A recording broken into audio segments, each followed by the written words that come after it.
In 2012, the United States government quietly updated a document called the National Defense Resources Preparedness Executive Order. It gives the federal government the legal authority in a declared national emergency to seize food, water, fuel, transportation, communication systems, and civilian labor.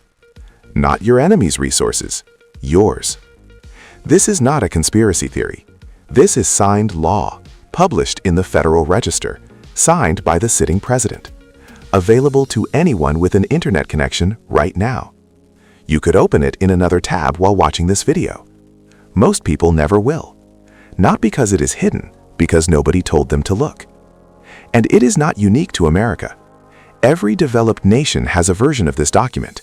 Different names, same framework, same logic, same priority list. You are on that list, but you are not at the top of it.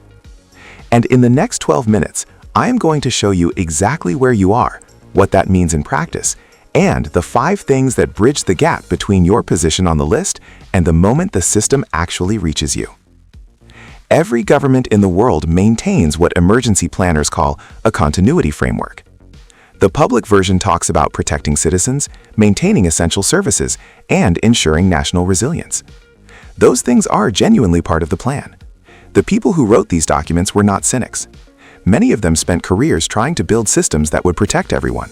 But there is a layer underneath the public version, a priority architecture, a sequence of decisions that activates when resources become scarce and not everything can be addressed simultaneously. And that sequence, the actual order in which things get protected when a serious crisis hits, is documented, is publicly available in fragments, and tells a story that the civil defense brochures never explained. The framework exists under different names in every country. In the United States, it is Continuity of Operations, COOP. In the United Kingdom, it is the Civil Contingencies Act framework.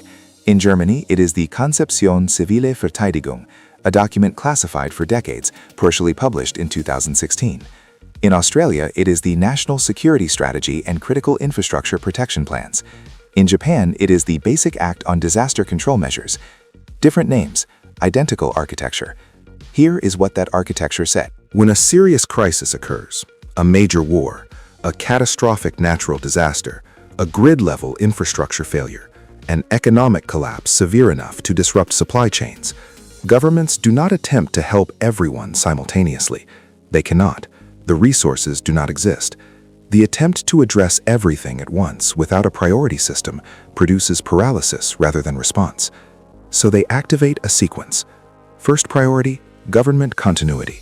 Command structures, communication networks connecting leadership at every level, secure facilities for key personnel, transportation for essential government functions. This happens before anything else is addressed, not because governments believe they are more valuable than the people they govern, but because without functional decision-making infrastructure, coordinating any response at all becomes impossible. If the command structure fails, the military cannot receive orders. If the military cannot receive orders, infrastructure cannot be protected. If infrastructure fails, supply chains collapse. The argument is systems logic, not selfishness. Whether you find it convincing is your own conclusion to draw. What this means in practice, in a serious emergency, the logistics networks that support government continuity receive resource allocation before civilian supply chains do. This is written explicitly into the same executive order that authorizes the government to redirect civilian resources in the first place. The authority to take your food exists in the same document that explains why the government's food gets protected first. Second priority, military and security capability. Not just soldiers. The entire logistics chain that keeps military capability functional. Fuel, food, water, medical support, communication systems, transportation. In a serious crisis, military logistics receive priority access to fuel depots, supply networks, and transportation infrastructure before civilian populations do. This is stated explicitly in the defense logistics frameworks of every NATO country. The argument? Without the ability to maintain order domestically and defend territory externally, no recovery is possible. Everything else depends on security. Third priority, critical infrastructure maintenance. Power generation, water treatment, communication backbone, financial system basic functions. the systems that, if they fail completely, make everything above and below them impossible. The people who maintain these systems, power plant operators, water engineers, network technicians, receive priority resource access not because of who they are, but because of what their function enables downstream. Their continued operation is the dependency on which everything else rests. Fourth priority, food and medical supply chains. Read that again.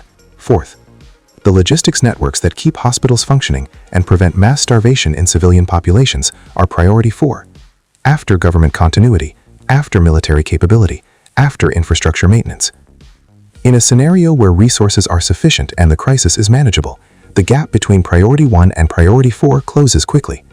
Resources flow through the sequence and reach civilians within hours or days. In a scenario where resources are genuinely constrained, which is the exact definition of the type of crisis these frameworks were designed to address, the gap between priority 3 and priority 4 is where you live.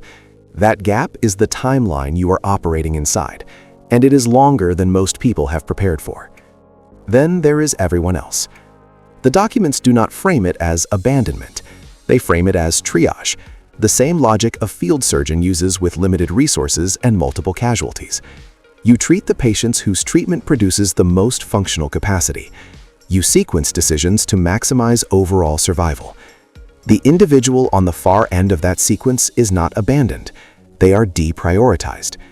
The distinction matters to the system. It may matter less to you when you are the one waiting. Within the civilian population itself, the priority architecture does not treat everyone equally. The first civilian sub-priority is what emergency planners call the critical workforce. People whose specific technical skills are categorized as essential to recovery.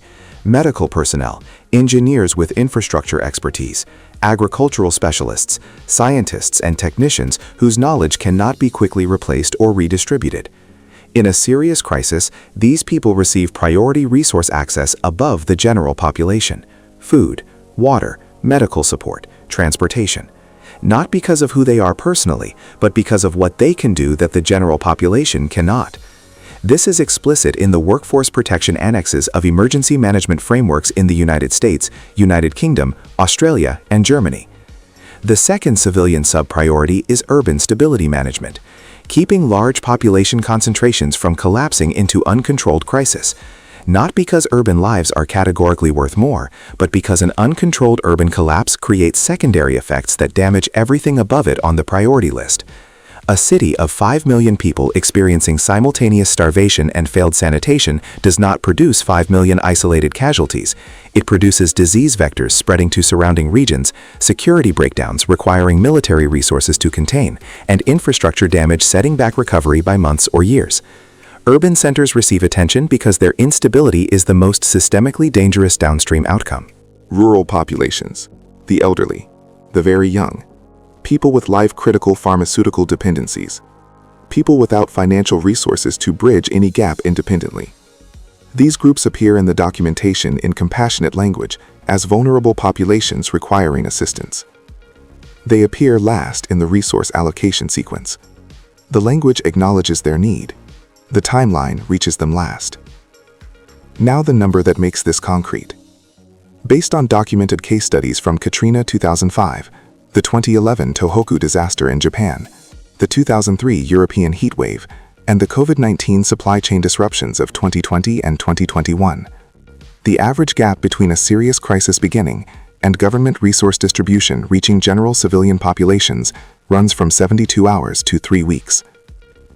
72 hours is the best case: pre-positioned resources, functional logistics chains, a government response that was late but arrived. 3 weeks is the disrupted logistics case, where the crisis itself has damaged the supply networks the government needs to respond through, and the gap between mobilization and delivery stretches across the entire opening phase of the crisis. 72 hours to 3 weeks, that is the window. The people who navigate that window without significant harm share one characteristic: they did not wait for the system. Not because they distrusted it, because they understood its timeline. The system is real. The response will come.